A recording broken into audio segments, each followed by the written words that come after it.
नमस्कार दोस्तों, मेरा नाम है विमल सिंह बालाजी। स्टडी अड्डा में आप सभी का स्वागत है। बिहार शिक्षक भर्ती फेज 3 री एग्जाम को लेकर के लगातार प्रश्नों की प्रैक्टिस करा रहे हैं। सारे बीपीएससी के जितने भी अलग अलग पेपर में हो चुके हैं। तो इससे पहले हमने हमारा पहला टॉपिक देखा था, जहां पर अदिश राशियां, सदिश राशियां और मात्रक, ये सारी चीजें देखी थी। साइड में बटन पिछला वाला वीडियो आपको मिल जाएगा। आज का हमारा टॉपिक है यांत्रिकी। इस पर बेस्ड सारे क्वेश्चन, लगभग 40 के ऊपर क्वेश्चन है, वो देखेंगे। तो स्टार्ट करते हैं प्रश्न नंबर 1 से। सबसे पहला प्रश्न है, अभी हम फिजिक्स को लेकर के चल रहे हैं, फिर ऐसे ही जब क्वेश्चन इधर के हो जाएंगे फिर केमिस्ट्री भी करा देंगे और उसके बाद बायोलॉजी भी करा देंगे। भूगोल भी रह गया, उसको भी करा देंगे। तो फुटबॉल के खेल में एक गोलकीपर फुटबॉल को गोल में पकड़ने के बाद अपने हाथों को पीछे की ओर खींचता है। तो ये गोलकीपर जो है उसको किस प्रकार सक्षम बनाता है? संवेग परिवर्तन की दर को कम करने में, फुटबॉल पर अधिक बल लगाने में, फुटबॉल द्वारा हाथ पर लगाए गए बल को बढ़ाने में, कौन सा? आंसर यहाँ पर आपका पहला हो जाएगा। क्वेश्चन देखेंगे तो बीपीएससी प्री में आया है इसी बार वाला, जो 12 फरवरी 2023 को दिया गया था पेपर।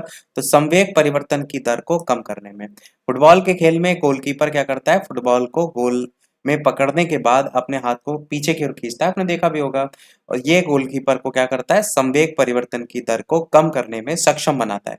किसी भी गतिमान वस्तु के द्रव्यमान और वेग के गुणनफल को क्या कहते हैं? उस वस्तु का संवेग कहते हैं। तो ये फॉर्मूला जरूर याद रखिएगा, संवेग बराबर द्रव्यमान गुणे वेग। अगला है, इनमें से किस ऊर्जा परिवर्तन में घर्षण बल शामिल होता है? गतिज ऊर्जा से ऊष्मा ऊर्जा, स्थितिज ऊर्जा से ध्वनि ऊर्जा, रासायनिक ऊर्जा से ऊष्मा ऊर्जा, कौन सा? आंसर की अगर बात करते हैं तो गतिज ऊर्जा से ऊष्मा ऊर्जा यहाँ पर सही होगा। गतिज ऊर्जा से ऊष्मा ऊर्जा परिवर्तन में घर्षण बल आपका शामिल होता है। जब किसी वस्तु की सतह पर किसी वस्तु को गति कराने का प्रयास किया जाता है या गति कराया जाता है, तो सतह से समांतर और गति की दिशा के विपरीत एक आपका गति अवरोधक बल काम करता है, उसी को कहते हैं घर्षण बल। घर्षण बल बेसिकली 3 टाइप के होते हैं। एक स्थैतिक घर्षण बल, जिसको स्टैटिक फ्रिक्शन कहते हैं, सर्पीय घर्षण, स्लाइडिंग फ्रिक्शन, और लोटनिक घर्षण या रोलिंग घर्षण, रोलिंग फ्रिक्शन। तो ये आपके 3 टाइप हो जाएंगे। अगला है प्रश्न, एक सीधे रास्ते पर चल रही है एक बस और अचानक दाईं ओर तेज मोड़ लेती है। तो बस में जो बैठे यात्री हैं वो किस तरफ जाएंगे? दाईं ओर झुकेंगे, आगे की ओर गिरेंगे, बाईं ओर, या कौन सा होगा? यही क्वेश्चन हमने पिछले वाले वीडियो में पूछा भी था। आंसर की अगर बात करते हैं तो सी वाला ऑप्शन, यानी कि बाईं ओर जो है वो झुकेंगे। अगर दाईं ओर जा रहे हैं तो जस्ट अपोजिट की ओर जो है वो जाएंगे। तो आंसर सी वाला होगा। ये जो घटना है ना, इसमें गति का पहला नियम आपका लागू होता है, जिसको हम जड़त्व का सिद्धांत के नाम से भी जानते हैं। अगला है प्रश्न, एक संगीत कार्यक्रम में ऑर्केस्ट्रा बजाने से पहले एक सितार वादक तनाव को समायोजित करने की कोशिश करता है और स्ट्रिंग को उपयुक्त रूप से बांधता है। ऐसा करके वह क्या ठीक करने की कोशिश करता है? अन्य वाद्य यंत्रों की आवृत्ति के साथ सितार स्ट्रिंग की आवृत्ति, ध्वनि का आयाम, ध्वनि की तीव्रता, कौन सा सही होगा? आंसर हो जाएगा अन्य वाद्य यंत्रों की आवृत्ति के साथ सितार स्ट्रिंग की आवृत्ति जो है ये आपका सही होगा। तो ऐसा करके वो यही काम जो है वो करता है। अगला क्वेश्चन है, आघात और प्रत्याघात के बल हमेशा केवल समान होते हैं, विपरीत दिशा में होते हैं, समान और विपरीत दोनों होते हैं, समान और एक सी दिशा? आंसर अगर बात करते हैं तो हमेशा समान और विपरीत दिशा में होते हैं। आघात और प्रत्याघात बल दोनों एक दूसरे के समान मानक के, किंतु विपरीत दिशा में लगने वाले बल होते हैं। अगला है आपका कि एक कारखाने में 40 ग्राम कैल्शियम 2 घंटे में उत्पादित होता है, और यदि अगला प्रश्न है कि एक कारखाने में 40 किलोग्राम कैल्शियम 2 घंटे में उत्पादित होता है। यदि करंट के प्रवाह की क्षमता 50% है तो 2 घंटे के लिए समान विद्युत प्रवाह से कितना एल्यूमिनियम प्राप्त किया जा सकता है? करके देखेंगे इसको फॉर्मूले के आधार पर। तो भार बटे समतुल्य भार बराबर भार बटे समतुल्य भार, जहां पर कैल्शियम, एल्यूमिनियम, वैल्यू रखेंगे 40 20, और यहाँ पर भार एल्यूमिनियम का निकालना है और एल्यूमिनियम के समतुल्य भार की भी वैल्यू 40 गुणे 9/20 आपका हो जाएगा। सॉल्व करेंगे 18 किलोग्राम आएगा। क्योंकि वर्तमान एफिशिएंसी दक्षता 50% है, तो भार आपका 18 का 50% यानी हाफ हो जाएगा, इसलिए आपका 9 किलोग्राम आंसर यहाँ पर हो जाएगा। अगला है आपका, कीड़े पानी की सतह पर बिना डूबे घूम सकते हैं। गतिक उत्थापन के कारण पानी की श्यानता, पृष्ठ तनाव, कौन सा सही होगा? आंसर की अगर बात करते हैं, आंसर आपका पृष्ठ तनाव के कारण आपका यहाँ पर सही होगा। तो पृष्ठ तनाव के कारण कीड़े पानी की सतह पर बिना डूबे घूम सकते हैं। किसी भी द्रव का जो पृष्ठ तनाव होता है वह बल होता है जो कि द्रव के पृष्ठ पर खींची गई काल्पनिक रेखा की इकाई लंबाई पर रेखा के लंबवत कार्य करता है। वस्तुतः द्रव के स्वतंत्र पृष्ठ में अपने क्षेत्रफल को कम से कम करने की प्रकृति के कारण द्रव के पृष्ठ सदैव तनाव की स्थिति में रहते हैं। इसके कारण हल्के पदार्थ कीड़ा पानी की सतह पर तैरते रहते हैं। अगला कह रहा है वर्षा की बूंद के गोलाकार होने का कारण इनमें से जो है वो क्या होता है? वायुमंडलीय दाब होता है, श्यानता होता है, पृष्ठ तनाव होता है, गुरुत्वीय बल होता है। आंसर आपका सी वाला ऑप्शन पृष्ठ तनाव जो है वो सही होगा। वर्षा की बूंदों के गोलाकार होने का कारण पृष्ठ तनाव होता है। किसी भी द्रव का वह पृष्ठ तनाव या पृष्ठ तनाव वह बल है जो कि द्रव के पृष्ठ पर खींची गई काल्पनिक रेखा की इकाई लंबाई पर रेखा के लंबवत कार्य करता है। अगर रेखा की लंबाई L पर F बल काम कर रहा है तो पृष्ठ तनाव क्या हो जाएगा? T बराबर F/L करके। बाकी पृष्ठ तनाव का एसआई मात्रक क्या होता है? तो न्यूटन प्रति मीटर होता है। पृष्ठ तनाव का उदाहरण जैसे जल में हवा के बुलबुले का बनना हो गया। डिटर्जेंट के द्वारा जल के पृष्ठ तनाव को कम करने से कपड़े के मैल जो है उसका बाहर आना हो गया। ये कुछ एग्जाम्पल है। अगला क्वेश्चन है सबसे ज्यादा जो श्यानता होती है वो आपकी होती है जल की, वायु की, खून की, शहद की। कौन सा सही होगा? इसमें गाढ़ेपन के हिसाब से आप पहचान सकते हैं। तो सबसे ज्यादा श्यानता जल, वायु, खून में, शहद आपको साफ साफ समझ में आ रहा है कि श्यानता सबसे ज्यादा होता है। तरल का वो गुण जिसके कारण तरल अपनी अलग अलग परतों के मध्य आपेक्षिक गति का विरोध करता है, इसी को कहते हैं श्यानता। अलग अलग पदार्थों में श्यानता का गुण अलग अलग होता है। जैसे जिस द्रव में श्यानता का गुण अधिक होता है वो आसानी से बहते नहीं है।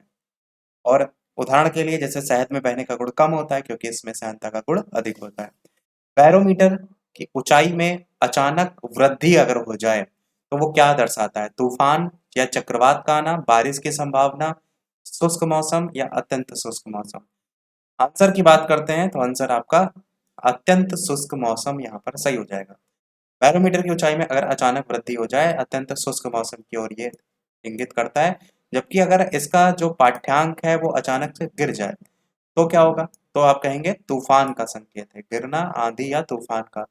और अगर यही बात हो जाए कि धीरे धीरे गिरना तो ये वर्षा होने की संभावना को जो है वो दर्शाता है। और जब बैरोमीटर में जो पाठ्यांक है वो धीरे धीरे ऊपर चढ़ता है मतलब अपोजिट इसके, तब आप क्या कहेंगे? तो मौसम साफ की संभावना होती है। ये चारों स्थितियां रट लीजिए क्योंकि एक ना एक प्रश्न यहाँ से आपको देखने को मिल जाता है। बाकी उल्लेखनीय कि बैरोमीटर या वायु दाब मापी के माध्यम से जो वायुमंडलीय दबाव है उसको मापा जाता है। इसका आविष्कार किया था इवान जलिस्टा ने 1644 में। अगला है आपका प्रश्न, दूध से क्रीम को अलग करने के लिए इनमें से कौन सी तकनीक का यूज किया जाता है? केंद्रापसरण या फिर आपका वर्णलेखन, निस्पंदन, आसवन। कौन सा सही होगा? आंसर की बात करते हैं तो दूध से क्रीम को अलग करने के लिए केंद्रापसरण तकनीक का यूज जो है वो किया जाता है। अगर इसकी बात करें तो केंद्रापसरण बल एक जड़त्वीय बल है जो किसी वस्तु को कक्षा में यह केंद्र के चारों ओर घूमने पर बाहर की ओर खींचता है। अगला है आपका चलती बस में जब चालक अचानक ब्रेक लगाता है तो यात्रियों को आगे धक्का लगता है, इसको समझाया जा सकता है। न्यूटन की गति का तीसरा नियम या फिर संवेग संरक्षण का सिद्धांत, न्यूटन की गति का पहला नियम या दूसरा नियम। आंसर की बात करते हैं तो आंसर यहाँ पर सी ऑप्शन हो जाएगा यानी कि न्यूटन की गति का पहला नियम। चलती बस में जब अचानक से चालक क्या करता है? ब्रेक लगाता है तो यात्रियों को आगे की ओर धक्का लगता है, इसे कहते हैं न्यूटन की गति का पहला नियम। और इस नियम के अनुसार कोई भी वस्तु अपनी प्रारंभिक अवस्था को बनाए रखने का प्रयास करती है, अर्थात यदि कोई वस्तु विरामावस्था में है तो विरामावस्था में ही रहेगी। यदि वो एक समान गति से सीधी रेखा में चल रही है तो वैसे ही चलती रहेगी जब तक कि उस पर कोई बाहरी बल लगा करके उसकी अवस्था में परिवर्तन ना किया जा सके। अगला है आपका पानी वाले बीकर में बर्फ का एक टुकड़ा तैर रहा है, जब पूरी बर्फ पिघल जाएगी तो पानी के लेवल पर क्या प्रभाव पड़ेगा? वेरी वेरी इंपॉर्टेंट क्वेश्चन है। ऐसे क्वेश्चन आपको थोड़ा सा मिट्टी के तेल वाला देखने को मिला भी था बीपीएससी टीआरई में, पीआरटी में। आंसर की बात करते हैं तो आंसर आपका बी वाला हो जाएगा कि पानी का स्तर वही रहेगा, कोई बदलाव उसमें नहीं होगा। तो पानी वाले बीकर में बर्फ का एक टुकड़ा तैर रहा है, जब पूरी तरीके से बर्फ पिघल जाती है तो पानी की सतह वही रहेगी क्योंकि बर्फ के डूबे हुए भाग द्वारा हटाए गए पानी का आयतन संपूर्ण बर्फ के टुकड़े के आयतन के बराबर होता है। अगला है अधिक ऊंचाई पर उड़ने पर एक हवाई जहाज के अंदर क्या देखने को मिलता है? अंदर का दबाव बाहर के दबाव से कम होता है। तो आंसर यहाँ पर हो जाएगा आपका ऑप्शन नंबर डी, यानी वायु पंपों के उपयोग से सामान्य वायुमंडलीय दबाव बनाए। तो यही पूछा गया था अधिक ऊंचाई पर उड़ने पर एक हवाई जहाज के अंदर क्या होना चाहिए? तो आप कहेंगे अधिक ऊंचाई पर उड़ने पर एक हवाई जहाज के अंदर वायु पंपों के उपयोग से क्या किया जाता है? सामान्य वायुमंडलीय दबाव बनाया जाता है, क्योंकि इतनी ऊंचाई पर इतना ज्यादा वायुमंडलीय दबाव होता है जितना आप सोच नहीं सकते। अगला देखते हैं, कंक्रीट की जो सड़क होती है उसकी तुलना में रेतीली सड़क पर चलना अधिक कठिन होता है। ऐसा क्यों होता है? रेत और पैरों के बीच घर्षण कंक्रीट और पैरों के बीच घर्षण की तुलना में अधिक होता है, या फिर रेत दानेदार है लेकिन कंक्रीट चिकनी है, या फिर रेत नरम है और कंक्रीट कठोर है, या फिर रेत और पैरों के बीच घर्षण कंक्रीट और पैरों के बीच घर्षण की तुलना में कम है। आंसर की अगर बात करते हैं तो आंसर डी वाला ही आपका ऑप्शन सही होगा कि रेत और पैरों के बीच घर्षण कंक्रीट और पैरों के बीच घर्षण की तुलना में आपका कम होता है। तो मेन कंपैरिजन किसका होता है? घर्षण बल का होता है। अगला है क्वेश्चन कि किसी पत्थर को एक ढलान वाली सड़क पर ऊपर की ओर उठाने की तुलना में ऊपर की ओर लुढ़काना आसान होता है, लुढ़कना आसान होता है, ऐसा क्यों? क्योंकि दोनों स्थितियों में किया गया कार्य समान है लेकिन लुढ़काने में किया गया कार्य उसे उठाने में किए गए कार्य की अपेक्षा कम है, या फिर पत्थर को लुढ़काने में किया गया कार्य उसे उठाने में किए गए कार्य की अपेक्षा कम है, या फिर पत्थर को लुढ़काने में किया गया कार्य उठाने की तुलना में किए गए कार्य से अधिक है, या फिर पत्थर को उठाने में किया गया कार्य उसे लुढ़काने के बराबर है। आंसर क्या हो जाएगा? बी, यानी पत्थर को लुढ़काने में किया गया कार्य उसे उठाने में किए गए कार्य की अपेक्षा आपका कम होता है, इसीलिए आसानी से उठ जाता है। तो पत्थर को लुढ़काने में किया गया कार्य उसे उठाने की तुलना में किए गए कार्य की अपेक्षा कम है, इसलिए किसी भी पत्थर को एक ढलान वाली सड़क पर ऊपर की ओर उठाने की तुलना में ऊपर की ओर लुढ़काना आसान होता है। उल्लेखनीय कि भौतिकी में कार्य का होना तब माना जाता है जब किसी वस्तु पर कोई बल लगाने से वो वस्तु बल की दिशा में कुछ विस्थापित हो। एक छोटी तरल बूंद का आकार गोलाकार क्यों होता है? हाइड्रोजन बंध, कम घनत्व, पृष्ठ तनाव या कम श्यानता? आंसर हो जाएगा आपका पृष्ठ तनाव के कारण आपको बूंद का आकार गोल जो है वो दिखाई देता है, और ये अंतरा आणविक बलों के द्वारा आपको देखने को मिलता है। वर्षा की जो गोल बूंदें होती हैं ना, वो भी आपको इसी कारण दिखाई देती हैं। बरसात की बूंदों का गोल आकार होता है श्यानता, सतही तनाव, घर्षण, लोच। आंसर आपका यहाँ पर सतही तनाव के कारण जो है वो सही होगा। बरसात के बूंदों का गोल आकार सतही तनाव या पृष्ठ तनाव आप कह सकते हैं उसके कारण होता है। बाकी पृष्ठ तनाव तो ये कहेंगे कि अणुओं के मध्य लगने वाला ससंजक बल के कारण द्रवों के सतहों पर पृष्ठ तनाव उत्पन्न होता है। पृष्ठ तनाव का एसआई मात्रक क्या होता है? न्यूटन प्रति मीटर। अगला क्वेश्चन आपका है, एक हॉर्स पावर किसके बराबर होता है? 746 वॉट या 746 सीसी या जे या ईआरजी, इस तरीके से अलग अलग है। तो 746 वॉट हो जाएगा एक हॉर्स पावर की वैल्यू। इसका यूज किया जाता है सामान्यतः पंप या मोटर की दक्षता को मापने के लिए। अगला कह रहा है प्रश्न की छिपकली का जो पैर होता है वो कैसे काम करता है, किस प्रकार से? मूविंग पैड होता है, सक्शन पैड होता है, ड्रिलिंग पैड होता है, स्किपिंग पैड होता है? आंसर यहाँ पर सक्शन पैड जो है आपका सही होगा। छिपकली का पैर सक्शन पैड की तरह काम करता है, इसलिए दीवारों पर ये चिपक जाती है और गिरती जो है वो नहीं है। सक्शन समझ रहे हैं ना? जैसे देखा होगा कई बार रबड़ वगैरह के आते हैं जिसमें एयर अंदर हो जाती है, जिससे कहीं भी चिपका सकते हैं, उसमें कोई चीज टांगनी वगैरह हो तो उसमें ये काम आ जाती है। अगला है आपका बॉल बेरिंग जो है इसका यूज साइकिल, स्कूटर आदि में किया जाता है, तो किस लिए किया जाता है वो आपसे पूछा गया है। पहिए और धुरी के बीच घर्षण को कम करने के लिए, या फिर तल और पहिए के बीच घर्षण को कम करने के लिए, पहिए और धुरी के बीच घर्षण बढ़ाने के लिए, या इनमें से कोई नहीं। इसके अलावा वीडियो सभी लोग लाइक शेयर सब्सक्राइब भी अवश्य करते रहिएगा। जो भी चैनल पर नए हो, चैनल पर सब्सक्राइब के साथ साथ नोटिफिकेशन बेल भी अवश्य ऑन कर लीजिएगा ताकि नोटिफिकेशन सभी आप तक पहुंचते रहें। लाइक के लिए जो टारगेट है वो 400 लाइक का है। जैसे कंप्लीट होते हैं पीडीएफ टेलीग्राम चैनल पर आपको भेज देंगे, और इससे पहले वाली जो भेज चुके हैं वो आप वहां से डाउनलोड कर लीजिएगा। आंसर की बात करते हैं यहाँ पर, तो आंसर पहला हो जाएगा पहिए और धुरी के बीच जो घर्षण है उसको कम करने के लिए। तो बॉल बेयरिंग का यूज किया जाता है साइकिल, स्कूटर आदि में पहिए और धुरी के बीच घर्षण को कम करने के लिए। वॉशिंग मशीन का जो कार्यकारी सिद्धांत होता है वो क्या होता है? विपरीत परासरण, प्रसार, अपकेंद्रण या अपोहन? आंसर यहाँ पर अपकेंद्रण जो है वो सही होगा। अपकेंद्री बल वो बल होता है जिसके कारण किसी गतिशील वस्तु में केंद्र से दूर भागने की प्रवृत्ति होती है। ये एक आभासी बल होता है जो अपकेंद्री बल के समान तथा विपरीत दिशा में काम करता है। इसके कुछ एग्जाम्पल भी हैं, जैसे क्रीम निकालने की मशीन है, ड्राई क्लीनर है, अपकेंद्री शोषक और अपकेंद्री पंप है, ये सभी। अगला कह रहे हैं एक चिड़िया एक तार के पिंजड़े में बैठी है जो कि एक स्प्रिंग तुला से लटक रहा है। यदि चिड़िया पिंजड़े के अंदर उड़ना शुरू करती है तो स्प्रिंग तुला जो है इसकी माप पूछा गया है होगी, अपरिवर्तित होगी, या फिर पहले से कम होगी, या फिर पहले से अधिक होगी, या इनमें से कोई नहीं। आंसर की अगर बात करते हैं तो बी ऑप्शन हो जाएगा, यानी कि पहले से कम होगी। पिंजड़े में बैठी जो चिड़िया है उसके उड़ने से स्प्रिंग तुला पर लगने वाले भार में कमी आएगी, फलतः स्प्रिंग तुला की माप क्या हो जाएगी? कम हो जाएगी। अगला एक क्षैतिज वृत्त में स्थिर चाल से घूम रहे पिंड के लिए इनमें से कौन सा स्थिर होगा? वेग, त्वरण, अभिकेंद्री बल या गतिज ऊर्जा? तो क्या स्थिर होगा? आंसर आपका इनमें से एक से अधिक है, इनमें से कोई नहीं हो जाएगा। कि अगर कोई वस्तु किसी वृत्ताकार मार्ग पर एक समान चल गति से चल रही है तो उसकी गति को एक समान वृत्तीय गति कहते हैं। एक समान वृत्तीय गति त्वरित होती है क्योंकि वृत्त के प्रत्येक बिंदु पर वेग की दिशा बदल जाती है।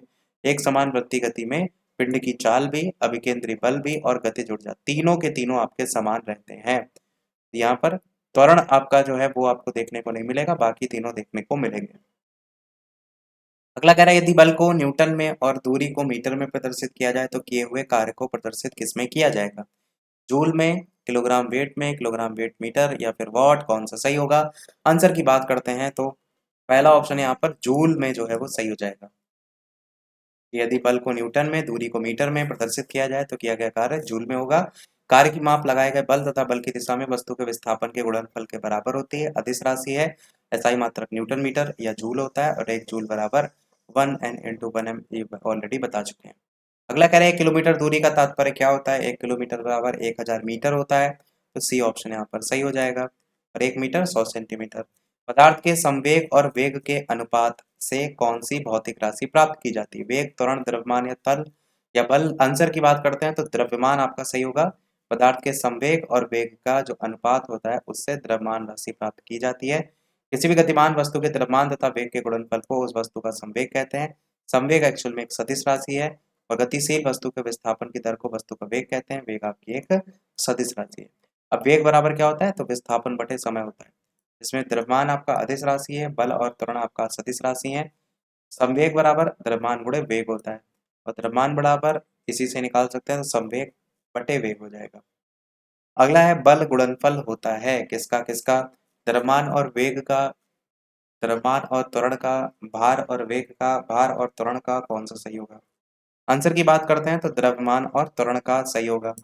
बल बराबर द्रव्यमान गुणे त्वरण या F बराबर ma के बराबर होता है। तो बल द्रव्यमान और त्वरण का गुणनफल है।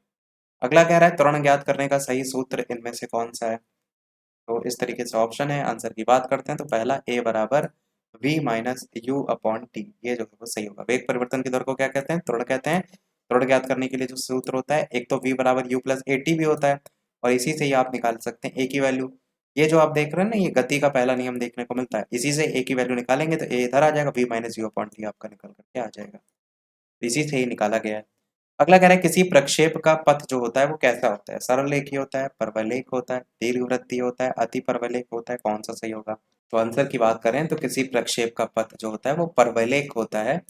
जब भी किसी पिंड को एक प्रारंभिक वेग से ऊर्ध्वाधर दिशा में भिन्न किसी दिशा में फेंका जाता है तो गुरुत्वीय त्वरण के अंतर्गत ऊर्ध्वाधर तल में से एक वक्र पथ पर गति करता है और इस गति को हम कहते हैं प्रक्षेप गति और इस पथ को हम कहते हैं प्रक्षेप पथ। इस प्रकार से ये आपको परवलयाकार गति देखने को मिलती है और इसी में ही आपका प्रक्षेप कोण भी है, प्रक्षेप वेग भी है, परास भी है, सारी वैल्यू है। अगला कह रहा है पूर्णतः भरी हुई बोतल के पानी के घनीभूत हो जाने पर बोतल टूट जाती है, क्यों? जब जब क्या होता है कि जम जाता है पानी तो उसका आयतन बढ़ जाता है। पानी के घनीभूत होने पर बोतल सिकुड़ जाती है। बोतल के बाहर का टेम्परेचर उसके अंदर के टेम्परेचर से ज़्यादा होता है या फिर घनीभूत होने पर पानी का आयतन बढ़ता है। आंसर की अगर बात करते हैं तो पहला सही हो जाएगा कि जब पानी जमता है तो उसका आयतन बढ़ता है। तो यही बात यहाँ पर लिखी है कि पूर्णतः भरी हुई बोतल के पानी में के घनीभूत हो जाने पर बोतल टूट जाती है, क्यों? क्योंकि पानी के जम जाने पर इसका आयतन बढ़ता है और बोतल की दीवार जो है वो टूट जाती है। ताप घटाने पर पानी का घनत्व बढ़ता है और आयतन कम होता है, परंतु 4 डिग्री सेल्सियस के बाद ताप घटाने पर पानी का घनत्व घटने लगता है और आयतन आपका बढ़ने लगता है। इसी कारण से जमने पर बोतल फट जाती है। इसलिए इस्तेमाल होने वाले जो पेय पदार्थ होती हैं उनकी बोतलें थोड़ा सा खाली रखी जाती हैं, जैसे कि आपने देखा भी होगा। अगला क्वेश्चन है नियत वेग से गतिशील ट्रेन में इंजन की ओर मुंह करके बैठा एक यात्री एक गेंद ऊपर की ओर उछालता है तो गेंद वापस आएगी यात्री के हाथों में, यात्री के आगे, यात्री के बगल, यात्री के पीछे? आंसर आपका यात्री के हाथों में आ जाएगा, ऑप्शन नंबर ए वाला। हवा में पूरी उड़ान के दौरान ट्रेन और गेंद में समान क्षैतिज वेग था, इसलिए वे दोनों समान दूरी को समान समय में तय करेंगे। तो इसका यही मतलब निकलेगा कि गेंद यात्री के हाथ में ही आपका आएगी। अगर ट्रेन के वेग में तेजी या गिरावट होती है तो गेंद हाथ के बजाय कहीं और गिर जाती है। अगला कह रहा है आघात और प्रत्याघात के जो बल होते हैं वो केवल समान होते हैं हमेशा या केवल विपरीत दिशा में होते हैं? समान और विपरीत दोनों हो सकते हैं, समान और एक से दिशा। आंसर यहाँ पर सी वाला हो जाएगा कि यानी समान हमेशा समान और विपरीत दिशा में होते हैं। आघात और प्रत्याघात के बल हमेशा समान और विपरीत दिशा में होते हैं। इस प्रक्रिया में न्यूटन का तीसरा नियम आपका प्रयोग होगा। प्रत्येक क्रिया के बराबर परंतु विपरीत दिशा में प्रतिक्रिया होती है। आघात और प्रत्याघात के बल प्रयोग समान और विपरीत दिशा में होते हैं। अगला कह रहा है किसी सिलाई मशीन की सुई की जो गति होती है आवर्ती होती है, सरल रेखीय होती है, वर्तुल होती है, अनियमित होती है। अच्छा क्वेश्चन है। आंसर की अगर बात करें तो आवर्ती गति यहाँ पर जो है वो सही होगा। आवर्ती जो गति होती है उसमें एक निश्चित पथ पर गति करती हुई वस्तु किसी निश्चित समय अंतराल के पश्चात बार बार अपने पूर्व गति को दोहराती है, क्योंकि सुई देखा है ना आपने, ऊपर नीचे एक साथ ऐसे हुआ हुआ करती है। तो सरल रेखीय गति में क्या होता है, पिंड या वस्तु सरल रेखा के अनुदिश गति करती है, तो वो तो होगा नहीं। वृत्ताकार मार्ग पर गति करती है जब कोई, तो उसे वर्तुल या वृत्तीय गति कहते हैं। अगला है आपका प्रश्न कि पानी का घनत्व किस ताप पर अधिकतम होता है। देख रहे हैं क्वेश्चन कितना महत्वपूर्ण है, कई बार आ चुका है। 0, 4, 50 या 100 डिग्री। आंसर आपका हो जाएगा 4 डिग्री सेल्सियस। पानी का घनत्व 4 डिग्री सेंटीग्रेड पर अधिकतम होता है, और ऐसे पानी के मॉलिक्यूलर स्ट्रक्चर के कारण देखने को मिलता है। घनत्व किसी भी पदार्थ के द्रव्यमान और उसके आयतन का रेशियो को कहते हैं। कम घनत्व वाले पदार्थ ज्यादा घनत्व वाले पदार्थ के ऊपर तैरते हैं, क्योंकि वो उनसे हल्के होते हैं। अगला है बिजली का बल्ब फर्श पर गिरने पर टूट जाता है परंतु गलीचे पर गिरने पर नहीं टूटता है, ऐसा क्यों। पहले तो लिखा है कि गलीचे पर बल्ब के आवेग में परिवर्तन अधिक होता है। दूसरा है कि फर्श पर बल्ब के आवेग में परिवर्तन अधिक होता है, या फिर फर्श पर टकराने पर बल्ब का भार अधिक हो जाता है, या बल्ब विरामावस्था में आने के लिए फर्श पर कम समय लेती है। आंसर की अगर बात करें तो बी ऑप्शन हो जाएगा कि फर्श पर बल्ब के आवेग में परिवर्तन अधिक होता है। वेग बदलने पर गतिज ऊर्जा बदलती है, फर्श पर बल्ब के आवेग में परिवर्तन अधिक होता है, इसलिए बिजली का बल्ब फर्श पर गिरने से टूट जाता है, क्योंकि गतिज ऊर्जा अधिक हो रहती है, जो कि फर्श पर गिरते ही आपकी शून्य हो जाती है और वो आपका टूट जाता है। अगला आपका है 5 किलोग्राम के द्रव्यमान को टेबल पर खींचने पर एक कमानीदार तराजू पर 20 न्यूटन का पठन आता है। इस द्रव्यमान द्वारा कमानीदार तराजू पर लगने वाले बल का परिमाण कितना होगा। आपका 20 न्यूटन हो जाएगा।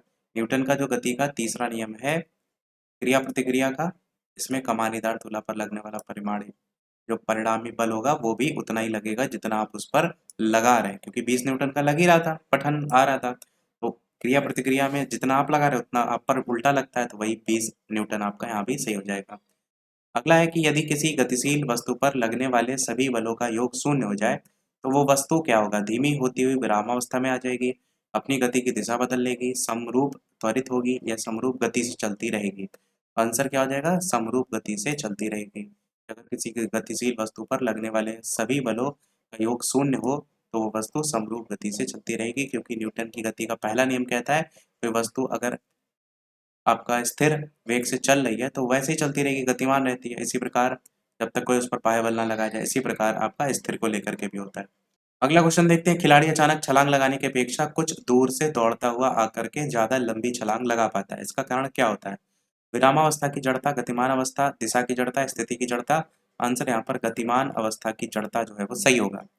एक खिलाड़ी अचानक छलांग लगाने की अपेक्षा कुछ दूर से दौड़ता हुआ आकर के ज्यादा लंबी छलांग लगाता है, ऐसा होता है गति के जड़त्व के कारण। अगला एक शिकारी दूर किसी वृक्ष पर बैठे एक बंदर पर निशाना साधता है। जैसे गोली बंदूक से छूटती है वैसे ही बंदर डाल पर से सीधा ऊर्ध्व दिशा में नीचे की ओर गिर जाता है। जो बंदूक की गोली है वो बंदर को लगेगी, नहीं लगेगी, सिर के ऊपर से निकल जाएगी, कौन सा होगा। आंसर की अगर बात करें तो पहला हो जाएगा, बंदर को लगेगी। एक शिकारी के गोली चलाने के बाद बंदर के डाल पर से सीधा ऊर्ध्व दिशा में नीचे की ओर गिरने पर बंदूक की जो गोली है वो बंदर को लगेगी, क्योंकि गुरुत्वाकर्षण बल के कारण वो दोनों नीचे की ओर जाएंगे और गोली बंदर को जो है वो लग जाएगी। अगला क्वेश्चन आपका लास्ट है और उसके बाद देखते हैं टीचर वाले पोर्शन से यहाँ से क्वेश्चन आए कि नहीं। तो अगला है प्रश्न, यदि वायुमंडलीय दबाव कम हो जाता है तो वाष्पोत्सर्जन की दर पर क्या प्रभाव पड़ेगा। कम हो जाएगी, बढ़ जाएगी, में कोई बदलाव नहीं होगा, या निर्धारित नहीं किया जा सकता। आंसर आपका हो जाएगा सी वाला, कि अगर वायुमंडलीय दबाव कम हो जाता है तो वाष्पोत्सर्जन की दर पर कोई भी प्रभाव आपको देखने को नहीं मिलेगा। वाष्पोत्सर्जन की जो दर है उसको प्रभावित करने वाले जो कारक होते हैं उसमें होता है प्रकाश, जिसकी उपस्थिति में वाष्पोत्सर्जन बढ़ जाता है। तापमान, वाष्पोत्सर्जन की दर बढ़ जाती है। आर्द्रता, यहाँ पर वाष्पोत्सर्जन की दर घट जाती है। तो ये ध्यान रखिएगा। यहाँ से 2023 में क्वेश्चन आया था एक और बीपीएससी प्री में, एसी करंट को कैसे उत्पन्न करते हैं। चोक कुंडली, डायनमो के द्वारा, ट्रांसफार्मर के द्वारा, कौन सा सही होगा। तो आंसर डायनमो आपका यहाँ पर सही होगा। एसी करंट को डायनमो उत्पन्न करता है। डायनमो या एसी जनरेटर एक ऐसा यंत्र है जो यांत्रिक ऊर्जा को विद्युत ऊर्जा में परिवर्तित कर देता है। यह विद्युत चुंबकीय प्रेरण के सिद्धांत पर कार्य करती है। जब तारों की एक कुंडली को स्थायी चुंबकीय क्षेत्र में घुमाया जाता है तो उसमें प्रेरित विद्युत धारा उत्पन्न हो जाती है और ये बाह्य परिपथ में एसी जो है वो भेजता है। चौक कुंडली की बात करें तो विद्युत परिपथ में प्रत्यावर्ती धारा की प्रबलता कम करने वाली कुंडली को कहते हैं चौक कुंडली। तो यहाँ पर हमारे क्वेश्चन में एक पॉइंट ट्रांसफार्मर भी दिया हुआ था, उसकी भी बात कर लेते हैं। तो एक ऐसा उपकरण जिसमें बिना विद्युत शक्ति नष्ट किए हुए प्रत्यावर्ती धारा के विद्युत वाहक बल का मान बढ़ाया या घटाया जा सकता है, ये पारस्परिक विद्युत प्रेरण के सिद्धांत पर काम करता है। तो इतने ही क्वेश्चन थे इसमें चैप्टर में। अब अगला जो चैप्टर कराएंगे वहां से जो क्वेश्चन पूछेंगे उसका एक क्वेश्चन हम आपसे पूछ रहे हैं, जैसे कि सभी वीडियो में हम आपसे एक ना एक प्रश्न पूछते हैं। तो इस वीडियो का आपके लिए प्रश्न है जिसका आंसर वीडियो के मेन कमेंट में बताइएगा। इसके अलावा वीडियो लाइक शेयर सब्सक्राइब अवश्य करते रहिएगा। ये प्रश्न आपके लिए प्रकाश तरंगे किस प्रकार की तरंगे होती हैं, अनुप्रस्थ होती हैं, अनुदैर्ध्य होती हैं, विद्युत चुम्बकीय तरंगे होती हैं, इनमें से एक से अधिक, इनमें से कोई नहीं। यहाँ से इस चैप्टर से एक बार क्वेश्चन आपको जो पूछा गया था पीआरटी में, वो पूछा गया था BPSC school teacher 2023 paper 2 shift 2 यानी फर्स्ट फेज वाली वैकेंसी में पूछा गया था। बाकी अपना आंसर वीडियो के मेन कमेंट बताइएगा। आज के वीडियो में इतने रखते हैं, फिर मिलते हैं अगले वीडियो में कुछ नए प्रश्नों के साथ, नए टॉपिक के साथ। तब तक के लिए सभी को नमस्कार, जय हिंद।